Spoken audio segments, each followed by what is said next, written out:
한국 교회 안에 지배되고 있는 그런 어떤 열매, 그리고 신앙의 본보기가 있습니다. 그것이 무엇이냐면 보여지는 겁니다. 보여지는 것. 우리의 상황에서 나아지는 부분이 있으면 하나님께서 일하셨다고 생각하고, 그러지 않다면 하나님이 일하시지 않는다라고 생각하는 경향성이 우리 가운데 있습니다. 근데 오늘 바울의 모습을 보면 이상하게 느껴집니다. 분명히 바울은 성령의 이끌림을 받아서 예루살렘을 갔는데 예루살렘에서 그 어떤 열매도 나타나지 않습니다. 그 어떤 변화도 일어나지 않습니다. 도대체 바울을 왜 부르신 겁니까? 우리는 하나님의 시선을 배워야 됩니다. 하나님은 도대체 어떤 것을 열매라고 생각하는가? 우리의 믿음의 열매라고 표현되는 것은 우리가 만들어내는 결과인가?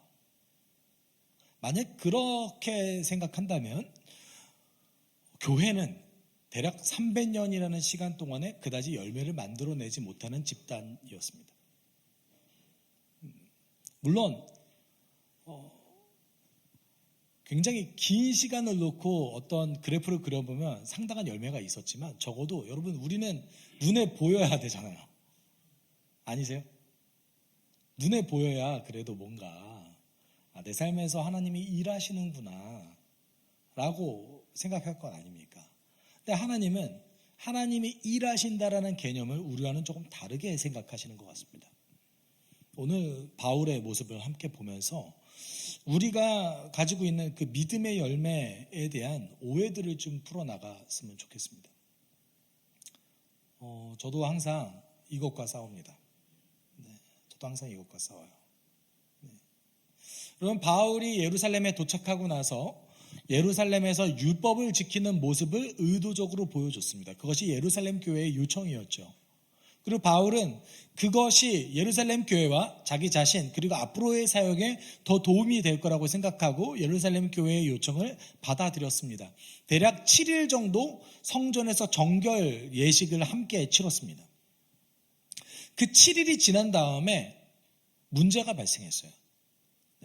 모든 사람이, 여러분, 아마 대부분의 사람들은 바울이 율법을 지키는구나, 또는 바울에게 큰 관심이 없었을 가능성이 높습니다. 그런데 어떤 종류의 사람들은 바울에게 굉장히 큰 관심을 가지고 있었고, 그가 무엇을 하든지 어떻게든 그를 공격하고 싶어 했습니다. 사실 우리 안에서도 이런 경향성이 있죠. 누군가에게 마음이 안 좋거나 그 사람에게 미운 마음이 있으면 뭘 해도 신뢰가 가질 않아요. 그렇죠? 그래서 우리 안에서 사실을 왜곡하고 우리 안에서 그를 공격하는 모습을 우리는 많이 발견하게 됩니다. 사실 왜곡하는 거는 너무나 많이 있어요. 그러면 27절에 그 내용을 얘기하고 있죠. 그 일회가 거의 끝나갈 무렵에 아시아에서 온 유대 사람들이 성전에서 바울을 보고 군중을 충돌해서 바울을 붙잡아 놓고 라고 얘기하고 있습니다. 어떤 사람들이죠? 아시아에서 온 유대 사람들, 예루살렘 사람들이 아니에요. 아시아에서 왔다라고 얘기하고 있습니다. 그러면은 저희 대한민국 정도에서 갔을까요? 아시아, 성경에서 아시아라는 지명이 나오잖아요. 네. 그러면은 아시아 그러면 저희는 적어도 동남아시아 정도까지는 가야 아시아인 것 같은데 그렇지 않으세요? 네, 여기서 얘기하는 아시아는 지금의 터키 지역입니다. 터키, 시리아, 이쪽 지역, 우리로 따지면 레바논까지는 아시아로 보는 것 같아요. 여러분, 아시아에서 온 유대인들이라고 얘기하고 있습니다. 바울이 어떻게 사역하는지 잘 봤던 사람들이었어요. 그리고 바울의 평생 가장 많이 충돌했던 사람들이 누구였냐면 아시아 지역에서 살고 있는 유대 사람들이었습니다. 바울이 가장 많이 충돌했고 바울을 가장 많이 알고 있고, 어떤 의미에서는 바울을 가장 싫어하는 자들이었습니다. 이들이 바울을 공격하기 시작했습니다. 이들은 소위 말하면 헬라파 유대인이라고 불렀던 사람들이었어요. 근데 재밌는 것은 이 헬라파 유대인들이 유대 지역에서 살고 있는 히브리파 유대인들보다 조금 더 강성이에요. 네, 신기하죠? 원래 본토에 살고 있는 사람들이 더 강성일 것 같은데 본토 외곽에 살고 있는 자, 그다음에 본토 바깥에서 살고 있는 자들이 좀 더 강성을 띠고 있다는 거예요. 근데 제가 왜 그런지 몰랐거든요. 왜 그럴까라고 생각을 해봤는데 이유를 좀 알 것 같습니다. 제가 이제 그 미국에서 유학하던 시절에 한인 사회가 훨씬 보수적인 거 아세요? 한국 사회보다 한인 사회가 훨씬 보수적입니다. 네. 그 이유는 뭐냐면 모수가 작아서 그래요. 네. 그곳에 살고 있는 집단이 작은 집단을 형성하고 있기 때문에 더 보수적이고 더 배타적으로 변할 수밖에 없었던 경향성이 있습니다. 왜냐하면 유대인들은 섞이지 않잖아요. 여러분 한국 사람들도 마찬가지입니다. 어딜 가서 한국인의 정체성을 유지하는 것을 조금 더 선호해요. 그리고 우리가 생긴 게 잘 안 섞이잖아요. 그렇죠? 만약에 유럽에서 왔다면 그냥 화이트 그냥 섞였을 텐데 유럽 사람들도 사실 자기네 문화를 조금씩 갖고 있지만 한인들은 바로 보이기 때문에 오히려 일본 사람들이 더 잘 섞이는 것 같아요. 한국 사람이나 중국 사람들 나가면 잘 안 섞입니다. 훨씬 보수적이더라고요. 그런 상황에서 이 헬라파 유대인들이 여러분 그 스데반을 공격했던 주범들이었고요. 그 다음에 예루살렘 교회를 공격해서 깨트리는데 아주 노력했던 사람들이 이 헬라파 유대인들이었습니다. 이들이 이제 누구도 공격하고 있어요? 바울도 공격하고 있습니다. 근데 바울을 어떻게 공격했을까요? 28절 같이 읽어볼까요? 소리쳤다. 이스라엘 동포 여러분 합세하여 주십시오. 이제는 어디에서나 우리 민족과 율법과 이것을 거슬러서 사람들을 가르칩니다. 더욱이 이제는 그리스 사람들을 성전에 데리고 들어와서 이 거룩한 곳을 더럽혀 놓았습니다. 여러분 두 가지로 바울을 고발했습니다. 첫 번째는 바울은 민족과 율법, 성전을 거슬려서 사람들을 가르쳤다고 고발하고 있습니다. 근데 어떤 의미에서는 이 헬라파 유대인들의 고발, 이 첫 번째 고발은 맞는 말이에요. 그렇잖아요. 여러분 유대인들은 기본적으로 가장 중요하게 여기는 게 두 가지였습니다. 첫 번째는 안식일법이었어요. 안식일법. 그리고 두 번째는요. 음식법이었어요. 여러분 제사는 성전에서만 드려야 됐기 때문에 멀리 살고 있는 사람들 입장에서 성전에 매일 올 수 없잖아요. 그러면 자신의 정체성을 날마다 내 삶 속에서 드러낼 수 있는 것은 당시 시대에서 1세기에서 유대인들이 봤을 때 두 가지 정도로 봤던 거예요. 먹는 거는 매일 우리가 구분할 수 있겠구나. 이게 첫 번째였습니다. 그리고 두 번째는요. 일주일에 한 번 쉬는 거는 모든 민족이 안 하는데 우리가 이 안식일을 거룩히 지키면서 우리 정체성을 구분할 수 있겠구나라고 생각했었습니다.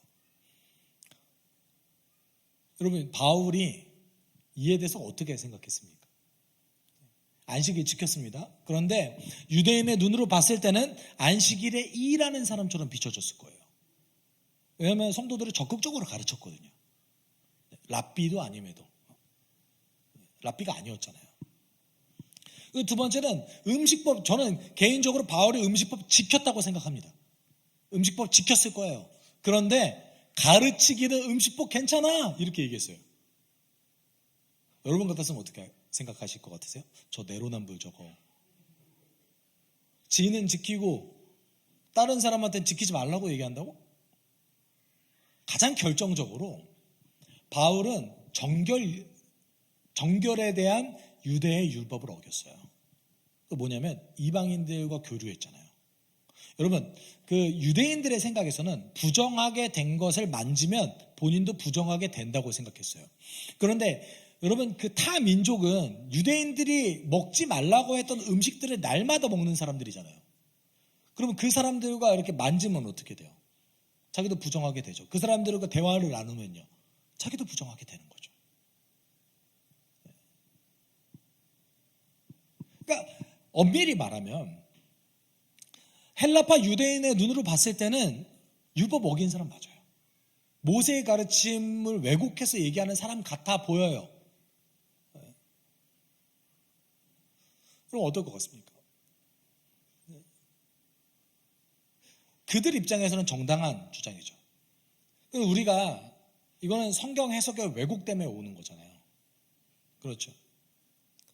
어떤 분들 입장에서는, 어떤 목사님 입장에서는 제가 이렇게 여러분에게 전하는 이 메시지가 굉장히 비성경적이라고 느껴질 겁니다. 네. 아닌가? 어떤 목사님은 그렇게 얘기하실 수 있어요. 네.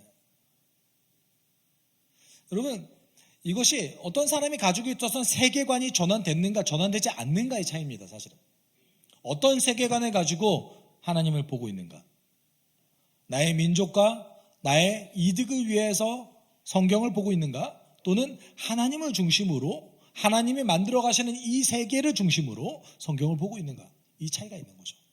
바울은 정당하게 복음을 계속 전했습니다. 말씀을 전했어요. 너희가 생각하는 율법, 그렇게 의도된 율법이 아니다 라고 얘기했음에도 불구하고 사람들은 받아들이려고 하지 않았죠. 그러지 않았습니다. 그럼 제가 그 유대인들이 사실 현재도 좀 배타적인 면이 있어요. 제가 미국에서 공부했을 때 교회에서, 그 한인교회가 아니었어요. 미국 교회였는데 그 교회에서 어떤 한 그 백인 아저씨와 대화를 나눈 적이 있었어요. 근데 갑자기 좀 물어보지 않았는데 자기가 유대인이래요. 그래서 유대인인데 왜 교회 와 있냐? 라고 물어봤어요. 유대인인데 왜 교회 와 있어요? 이렇게 물어보니까 자기가 그 한인 여자와 결혼했대요. 한국 여자와 결혼했는데 한국 여자와 결혼하기 때문에 자기 집안에서 손절됐대요. 자기 집안과 저혈혼했대요. 네. 그러니까 그 집은 아직도 그 유대인 남성이 타 민족과 타 그 종족과 결혼하는 것을 굉장히 싫어하는 거죠. 몇 가지 이유가 있긴 합니다. 유대인들은 엄마가 유대인이야 유대인이라고 생각했어요. 그러면 유대인 남성이 있어요. 유대인 남성이 타 민족의 여성과 결혼을 하면 그 자녀는 자연스럽게 유대인이 아니라고 생각해요. 그런데 오히려 반대로 여성이 타 민족과 결혼을 해서 자녀를 낳으면 그 자녀는 유대인이라고 생각해요. 우리가 좀 다르죠. 네. 유대인의 기준을 결정할 때 어머니가 유대인인 것이 유대인의 결정적인 사유였습니다. 지금 현재도 유대인들은 타 민족과 교류하는 것을 싫어하는 부류들이 있어요. 모두가 다 그러진 않아요. 현대는. 네. 이때는 어땠겠습니까? 훨씬 심했죠. 근데 바울은 타 민족과 교류했을 뿐만 아니라 뭐래요? 한 공동체를 이루래요. 또 뭐 어디까지 얘기했어요? 서로 사랑하래요. 서로 사랑하려면 밥 안 먹고 사랑할 수 있어요? 안 만나고 사랑할 수 있어요? 그게 어떻게 사랑해요? 그러니까 헬라파 유대인들이 봤을 때 바울이 되게 이상한 사람이었어요. 민족을 배반한 사람이나 마찬가지예요. 그런데 사람들은 요 첫 번째 고발 때문에 분노하지 않았습니다. 사실 두 번째 고발 때문에 분노했는데 그것이 뭐예요? 성전에 누구를 데리고 왔다? 성전에 누구를 데리고 왔다? 그리스 사람을 데리고 왔다. 이게 어떤 얘기냐면 우리의 성전을 더럽혔다 이거예요. 여러분, 율법에 의하면 내가 죄를 짓고 정결한 부분을 없애고 내가 부정해지고 이거는 해결될 수 있어요. 정결의식을 치르거나 제사를 드려서 내 죄를 사함을 받거나 하면 돼요. 그러면 성전이 더럽혀지면 어떻게 해야 돼요? 해결 방법이 없어요. 성경에 기록된 성전이 더럽혀졌을 때 해결될 수 있는 방법이 없단 말이에요. 그래서 지금 현대에 의해서 고고학자들에 의해서 발굴된 건데 성전 앞에 표지석들이 있었습니다. 표지석에 어떤 말들이 있었냐면 이런 말들이 있었어요. 어떤 외국인도 성전과 경내를 둘러싼 장벽 안으로 들어올 수 없음. 침입하다 붙잡힌 사람은 누구든지 결과적으로 맞게 되는 죽음에 스스로 책임이 있습니다. 어떻게 된대요? 성전에 들어오면 누구든지 죽이겠다. 그러면 잘 생각해 보십시오. 누구든지 실수로 들어와도 죽인대요. 만약에 의도적으로 유대인이 타 민족을 성전으로 데리고 오면 어떻게 됩니까? 의도성이 있잖아요. 더 괘씸하죠. 야, 우리가 실수로 들어와도 죽인다고 했는데 결과적으로 성전이 더러워졌다 이거예요. 네가 실수로 하던 말던 우리 성전이 더러워졌잖아. 이거 해결할 수 있는 방법은 네 피밖에 없어. 이게 유대인의 사고방식이었어요. 근데 의도적으로 친분 있는 사람을 성전에 데리고 왔다고? 야, 안 되겠네. 여기에 엄청난 분노했던 겁니다. 근데 여러분, 원래 바울이 정말 데리고 들어갔습니까? 아니요, 데리고 안 들어갔어요. 거짓말한 거죠. 거짓 뉴스를 퍼뜨린 겁니다. 근데 사람들은 바울의 행동을 규명하려고 생각하지 않았어요. 우리 여기에 좀 집중해 봐야 됩니다. 자, 생각해 보세요. 그런 엄청난 일을 저질렀다면 다 죽음을 당해야 될 수밖에 없는 엄청난 일이잖아요. 그럼 어떤 일을 벌여야 돼요? 알아봐야죠. 정말 그런 일을 했는가? 그리고 대체적으로 유대인들은 두세 사람 이상의 증인이 필요했습니다. 재판 과정에 그래도 나름 필요했어요. 여러분, 사도행전에 보면 사도들이 재판받는 장면이 나오잖아요. 심지어 죽임당했던 스데반도 나름의 재판의 과정이 있었습니다. 근데 바울은 왜 바로 죽이려고 하죠? 그만큼 바울이 싫은 거예요. 왜 싫었어요? 예루살렘 안에서조차 이방인과 교류하고 있는 모습이 너무 싫은 거예요. 야, 우리가 살고 있는 이곳에 와서도 너가 그렇게 해야 돼? 제가 만약에 제가 바울의 입장에 한번 대봤거든요. 제가 바울의 입장에 한번 대봤어요. 그래서 묵상을 좀 해봤거든요. 너무 어려운 거예요. 오히려 여러분, 베드로가 솔직한 것 같죠? 그렇지 않으세요? 베드로가 이방인과 식사하다가 유대인들이 오자 도망갔어요. 그렇죠? 근데 바울이 베드로한테 가가지고 이 외식하는 자야, 너가 주의 복음대로 살라고 가르쳐놓고 이렇게 하면 되겠어? 이방인도 우리 가족이잖아. 어떻게 가족한테 그럴 수 있어? 베드로는 속으로 이렇게 생각, 근데 걸리면 죽을 것 같은데. 제가 베드로가 너무 이해가 되는 거예요. 근데 바울의 내적 고민은 뭐였을까요? 예루살렘에 와서 내 형제, 에베소 사람 이 형제를 데리고 왔는데 어떻게 내 형제를 거절합니까? 근데 그렇다고 이렇게 교제하는 모습을 계속 보여주자니 공격받을 것 같고, 그럼 어떻게 해야 됩니까? 제가 그래서 속으로 생각했어요. 아유, 걔를 두고 왔어야지. 제가 속으로 그랬다니까요. 아니요, 그 형제가 바울의 동역자였잖아요.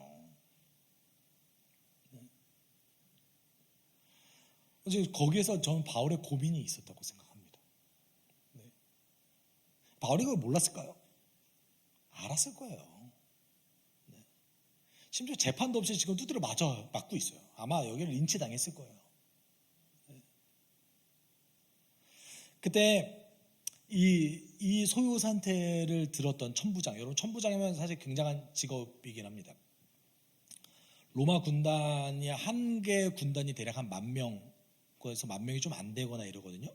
근데 로마 군단이 전체 로마에서 8개에서 10개, 많으면 12개까지밖에 없었어요. 로마 제국 전체를 다스리는 상비군인 거죠. 그 상비군의 천부장이면 굉장한 지위를 갖고 있긴 합니다. 네. 그 천부장이 직접 출동했어요. 이게 얼마나 큰 소요 사태였는지 보여지는 거죠. 천부장이 직접 출동했습니다. 네. 30절, 41절 이렇게 얘기하죠. 그래서 온 도시가 소란해지고 백성들이 몰려 나와서 바울을 잡아 성전 바깥으로 끌어내니 성전문이 닫혔다. 그들이 바울을 죽이려고 할 때에 온 예루살렘이 소요에 휘말렸다는 보고가 천부장에게 올라갔다. 여러분, 바울이 여기에서 린치를 당한다고 해봅시다. 그래서 결과적으로 바울이 죽었어요. 예를 들어서. 그러면 바울에게만 영향을 미치겠습니까? 아니요. 예루살렘 교회도 위험하죠. 근데 천부장은 이 상황에서 바울을 보호하기 위해서 출동한 게 아니에요. 예루살렘에 혹시 반란이 일어나는지 확인해 보려고 온 거예요. 확인이 됐어요, 안 됐어요? 확인이 안 됐어요. 사람들이 너무 소란스럽게 하니까 무슨 일인지 알아차리지를 못하겠는 거예요. 그럼 어떻게 해야 돼요? 원인 있는 사람 잡아 끌고 가는 거예요. 그러니까 결과적으로는 바울을 보호하는 일이 됐죠. 근데 사람들이 어느 정도로 흥분했냐면 35절 36절에 이렇게 얘기하고 있어요. 바울이 층계에 이르렀을 때에 군중이 하도 난폭하게 굴었기 때문에 어떻게든 때리려고 한 거예요. 하도 난폭하게 굴었기 때문에 군인들이 그를 둘러매고 가야 했다. 어떻게 했다라는 거예요? 아마 들어 올렸을 거예요. 손이 최대한 안 닿는 쪽으로 손을 들어 올려서 군인들 되게 힘들었겠다. 들어 올려서 나간 거죠. 큰 무리가 따라오면서 그 자를 없애버려라 하고 외쳤다라고 얘기하고 있습니다. 여러분, 온 도시가 소란해졌고 그리고 심지어 천부장까지 직접 출동해서 이 문제를 해결하게 노력했습니다. 근데 우리는 고민해 봐야 돼요. 여러분, 성경에는 세 종류의 고통을 얘기해요. 성경에는 고통이 나오는데 세 종류의 고통에 대해서 나옵니다. 첫 번째는 그리스도 때문에 당하는 고통들이에요. 그리고 두 번째는 지혜가 없어서 내 욕망대로 살다가 얻게 되는 고통들이에요. 그것이 이제 야고보에서 등장하는 고통이죠. 네. 그리고 세 번째는 불가항력적으로 얻게 되는 고통입니다.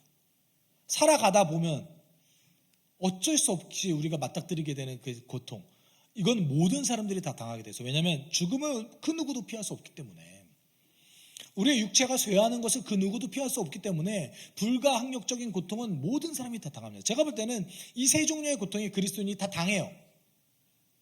지금 현재 바울이 당하는 고통은 뭡니까? 그리스도 때문에 당하는 고통이에요. 저의 질문은 뭐였냐면, 여러분, 분명 바울이 성령의 이끌림 따라서 예루살렘 갔습니다.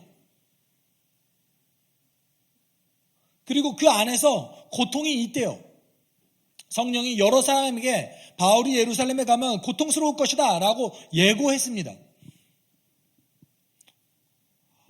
그래요. 그럴 수 있다고 생각합니다. 저도. 주의 일을 하다 보면 어려움이 있을 수 있다고 생각합니다. 근데 그러면 뭐가 보여야죠. 결과가 좀 나와야 되는 거 아닙니까? 그렇잖아요. 결과가 좀 나와야 되는 거 아니에요? 바울은 도대체 예루살렘에 왜 간 거예요? 아무런 결과를 얻지 못했습니다. 후에 우리가 예루살렘에서의 바울의 모습을 계속 다룰 텐데, 바울의 설교를 통해 회심했다는 사람이 아무도 나오지 않고 바울 그곳에서 그냥 고생만 하다 왔어요. 아무런 일이 벌어지지 않았습니다. 바울은 두 가지를 의도했어요. 예루살렘 교회에 이방 교회들의 후원금을 모아서 예루살렘 교회의 어려운 성도들을 돕기 위한 것이 첫 번째였고, 두 번째는 지금 눈에 보이 뻔하잖아요. 이렇게 율법 열성주의로 흘러가다 보면 유대인들이 완전 망할 텐데, 로마 제국에 의해서 완전 망할 텐데, 이제 내가 그곳에 복음을 전함으로 해서 이 긴장을 어느 정도 좀 줄여줄 수 있었으면 좋겠다라는 바울의 속뜻이 있었던 것 같아요. 이루어졌나요? 택도 없었어요. 택도 없었어요. 우리는 그런 걸 꿈꿉니다. 가끔 어떤 분쟁 지역이나 그런 지역에 영웅 같은 선교사가 가서 복음을 전했더니 그 분쟁이 사라졌더라. 이런 뉴스를 보고 싶잖아요. 하나님 진짜 일하시는구나. 대체적으로는 택도 없어요. 하나님 일하세요. 일하시는데 그런 건 굉장히 특별한 경우로 일하십니다. 바울 본인이 원했던 거 일어났어요? 안 일어났어요. 심지어 여러분, 우리가 지난주에 나눴잖아요. 예루살렘 교회도 바울에 대한 불만이 있었어요. 바울이 지금 모든 교회의 후원을 끌어모아서 어려움에 처해져 있는, 경제적으로 예루살렘이 진짜 어려웠거든요. 기근 때문에 굶어 죽는 사람이 나올 정도로 정말 어려웠어요, 그 시대에. 그래서 후원금을 끌어 모아가지고 가서 예루살렘 교회를 도와줬습니다. 그런데 예루살렘 교회가 뭐라고 그랬어요? 우리 교인들이 당신에 대해서 불만이 정말 많아요. 당신 율법 안 지키잖아요. 우리 민족을 배신했잖아요. 이런 얘기하는 사람들이 많아요. 이런 소리까지 들었다니까요. 바울 도대체 왜 간 겁니까? 여러분 납득이 되십니까? 이해가 되십니까? 어떤 분들은 이렇게 얘기하기까지 하더라고요. 바울이 과거에 그리스도인들을 괴롭혔던 사람들이기 때문에 벌 주기 위해서 갔나? 성령께서 지금 벌을 받아야겠지 해서 바울을 예루살렘으로 데려가신 겁니까? 예수님의 말씀에 답이 있습니다. 예수님의 말씀에 답이 있어요. 마태복음 10장 18절에 예수께서 제자들에게 이렇게 말씀하셨습니다. 같이 읽어봅시다. 또 너희는 나 때문에 총독들과 임금들 앞에 끌려나가서 그들과 이방 사람 앞에서 증언할 것이다. 예수께서 뭐라고 하셨습니까? 또 너희는 나 때문에 총독들과 임금 권력자들이죠. 이 최고 권력자들에게 끌려가서 나에 대해서 증언할 기회를 갖게 될 것이다. 여러분 요것 때문에 바울이 예루살렘 간 거예요. 바울이 원하는 일이 하나도 일어나지 않았습니다. 그런데 예수께서 의도하셨던 것은 다 일어났어요. 벨릭스, 베스도 그리고 왕들 앞에 바울이 서서 당당하게 예수를 증언할 수 있는 기회를 얻습니다. 근데 바울이 원하는 건 안 일어났어요.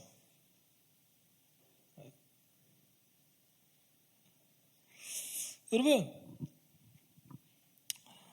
심지어 오늘 고소당한 거 있잖아요. 예루살렘 교회에서 고소당했던 것들 이게 해소됐을까요? 예루살렘의 많은 유대인들이 바울을 고소했잖아요. 그래서 바울을 죽이려고 했잖아요. 이 오해가 풀어졌을까요? 아니요. 이것도 안 풀어졌어요.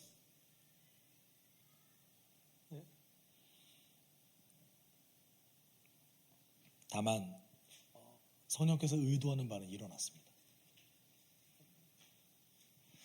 여러분 바울의 사역은 대체적으로 이런 식이었어요. 물론 바울은 그 시대에도 위대한 사역자였습니다. 분명한 열매가 있었고요. 사도였습니다. 바울이 복음을 전할 때마다 회심하는 자들이 일어났습니다. 정말 더할 나위 없는 능력 있는 사역자였지만 다른 사도들에 비교한다면 그 열매가 적었던 것은 분명해 보입니다. 아마 당대에 가장 사역을 잘했던 사람 중 한 명은 베드로였을 거예요. 베드로는 사도로서 의심도 받지 않았습니다. 그리고 한 교회의 목회자로서 성공적으로 목회했던 것으로 비춰집니다. 야고보와 베드로에 대해서 얘기하기를 성도들이 그리스도인들이 하늘처럼 떠받들었다 이렇게 얘기하고 있습니다.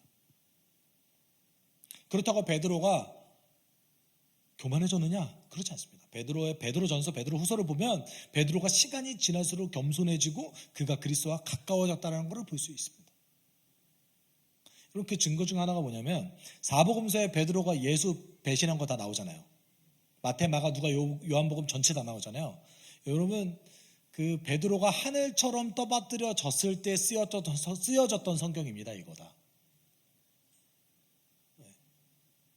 이게 어떤 것을 의미하냐면 베드로는 평생 후회를 하면서 내가 예수님 배반했던 것을 성도들에게 얘기했다는 얘기인 거예요.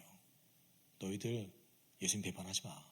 내가 배반해봤더니 야 닭이 울 때마다 눈물을 참을 수가 없더라. 요거 전속으로 내려져 와요. 그래서 유럽에 가면은 베드로 기념교회는 닭이 있어요. 베드로는 겸손했던 사람입니다. 그렇지만 때때로 외식하기도 했어요. 그렇죠? 제가 그래서 베드로 좋아하나 봐요. 제 영어 네임이 피터인데 베드로잖아요. 제 아들 미들네임이 피터입니다. 네. 여러분 바울의 사역은 다른 사도들에 비하면 조금 열매가 없어 보였을 거예요. 실패한 것처럼 보여집니다. 그리고 죽을 때까지 무시당했습니다. 너 12제자 아니잖아. 근데 네가 무슨 사도야. 죽을 때까지 무시당했습니다. 마지막에 디모데 후서를 썼을 때에 디모데에게 바울이 죽기 직전이거든요. 디모데에게 부탁했던 바울의 말 너무 슬프지 않습니까? 지금 내 곁에 누가 밖에 없구나. 너가 지금 와서 나를 만나줬으면 좋겠다. 너 올 때 내 의복을 좀 가져와 주겠니? 너무 슬프지 않아요? 바울은 그 당대에 생각보다 초라하게 살았던 사람인 것 같습니다. 근데 지금의 기준에서 바울의 사역을 평가하면 어떻습니까? 누구보다 위대했던 사도죠. 누구보다 결과를 남겼던 사도죠. 초대교회를 지탱했던 교회들을 곳곳에 세웠던 사람이죠. 여러분, 안디옥 교회가 만들어냈던 성경 해석은 지금 제가 쓰고 있습니다. 저도 그 해석을 쓰고 있습니다. 문법적이고 역사적인 성경 해석 방법. 바울이 사역했던 교회였어요.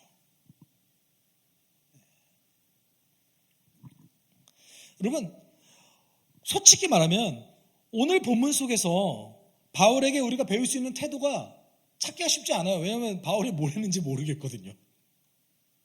다만 우리가 전체 정황을 봤을 때 우리가 알 수 있는 것이 있습니다. 그것이 무엇이냐면 주의 뜻이면 해야 된다는 거예요. 내 기대감과 다른다 할지라도, 나의 감정과 다르다 할지라도, 그것이 결과를 내지 못한다 할지라도 어떻게 해야 된다고요? 주의 뜻이면 해야 된다는 거예요. 그게 우리 하나님께서 예비하신 것들입니다. 여러분, 우리는 믿음의 열매에 대해서 착각하는 경향성이 있어요. 어떤 결과를 드러내야지만 열매라고 생각합니다. 근데 우리 하나님께서 보시는 관점은 좀 다릅니다. 갈라디아서 5장 22절 23절 너무나 유명한 성령의 9가지 열매가 나옵니다. 같이 읽어볼까요? 그러나 성령의 열매는 사랑과 기쁨과 화평과 인내와 친절과 선함과 신실과 온유와 절제입니다. 이런 것들을 막을 방법이 없습니다. 이 중에 외적인 열매가 어디 있습니까? 당연하죠. 성품으로 드러나는 건데 어떻게 막습니까? 막을 수 있어요. 이거 황제도 못 막아요. 안 그래요? 이거 황제가 어떻게 막아요? 이런 성품이 그냥 드러나는데. 여러분, 이게 성령의 열매가 단수인 거 아시죠? 헬라어로 이 성령의 열매는 단수입니다. 9가지 아니에요. 성령의 열매가 여러분 9가지 형태로 드러난다는 뜻이에요. 언젠간 사랑으로 등장하고 어느 순간은 온유로 등장하고 어느 순간 절제로 등장하고 이렇게 나온다는 뜻이에요. 이런 건 잘못된 말입니다. 나는 사랑은 좀 있는 것 같은데 절제는 좀 없는 것 같아. 잘못된 말이에요. 여러분, 사랑 있다고 얘기하는 사람도 누군 사랑하고 누군 사랑하지 않아요. 모든 사람 다 똑같이 사랑할 수 있으면 제가 인정할게요. 내가 절제하고 온유는 좀 있는 것 같은데 상황에 따라서 그 절제가 사라질 수 있어요. 그렇죠? 네. 성령의 열매는 하나입니다. 성령께서 인도하시는 그 삶이 이 9가지의 형태로서 잘 드러난다는 뜻입니다. 근데 여기 안에 외적으로 드러나는 것, 결과물 어디 있습니까? 우리 하나님께서는 믿음의 열매를 뭐라고 생각하십니까? 우리라고 생각하세요. 우리가 만들어내는 결과물이 아니라 우리의 믿음의 열매는 누굽니까? 따라해보죠. 우리. 나 아니에요. 성경에 단 한 번도 나는 하나님의 작품입니다 쓰여진 적 없습니다. 우리가 하나님의 작품입니다. 하나님께서는 우리를 열매라고 받으세요. 내가 만들어낸 결과물이 아니에요. 우리가 후에 바울의 복음 전도에 대해서 나눌 텐데 바울이 예루살렘에서 복음 전하다가 린치당해가지고 중간에 중도 포기하거든요. 중도 포기해요. 맞는데 어떻게 복음 전해요? 두드려 맞고 있어요. 막 두드려 맞아가지고 복음을 못 전해요. 그때 성령께서 바울에게 뭐라고 말씀하시냐면 네가 예루살렘에서 복음을 전했다. 여러분, 하나님께 우리는 수단이 아닙니다. 뭐예요? 우리 자체가 목적이에요. 우리 하나님 우리를 절대 수단으로 사용하지 않으십니다. 우리가 목적이에요. 우리가 주의 일을 참여하게 하시려고 하는 그 이유는 그게 우리에게 유익하기 때문입니다.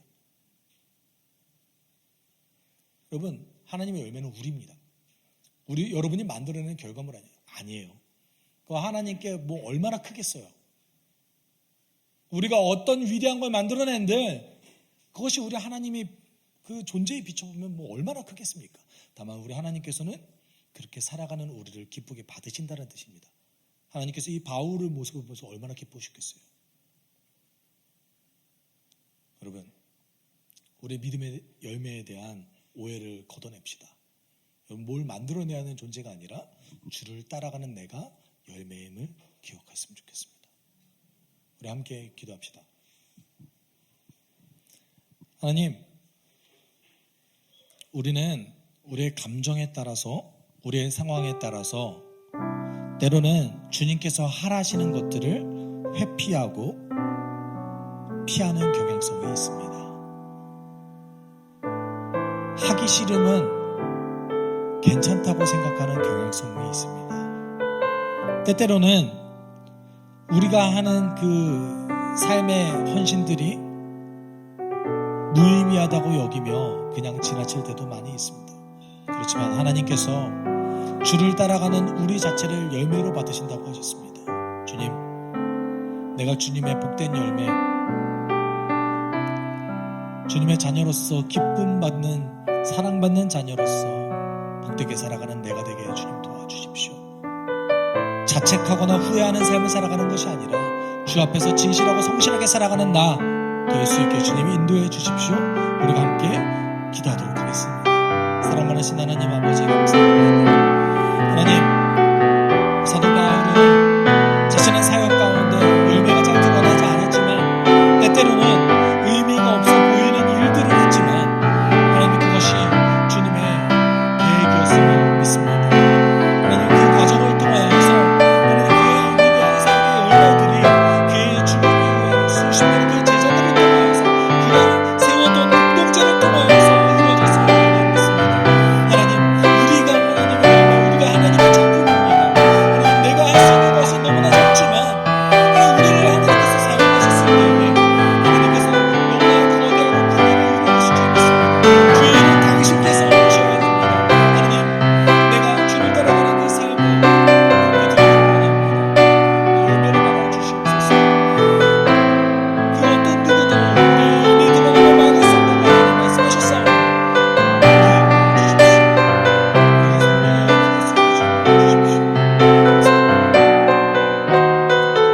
사랑이 많으신 하나님 아버지, 바울의 사역은 인간의 눈으로 봤을 때 결과가 잘 드러나지 않았습니다. 때때로 무의미해 보이고 성령께서 왜 이렇게 바울의 삶을 인도하셨는지 우리는 잘 이해하지 못하고 납득하지 못할 때가 많습니다. 그와 같은 일들이 우리 삶에 벌어진다면 감당할 수 있을지도 모르겠습니다. 그렇지만 하나님, 그의 삶을, 그의 삶의 태도를 열매로 받아주실 줄 믿습니다. 우리의 삶을 받아주시옵소서. 우리의 삶을 받아주셔서 당신께서 우리의 삶의 현장에서 일하여 주십시오. 우리 주님의 그 놀라운 능력을 기대하며 예수 그리스도의 이름으로 기도드립니다. 아멘. 주 예수 그리스도의 은혜와 하나님의 사랑과 성령의 교통하심이 나의 상황과 여건과 관계없이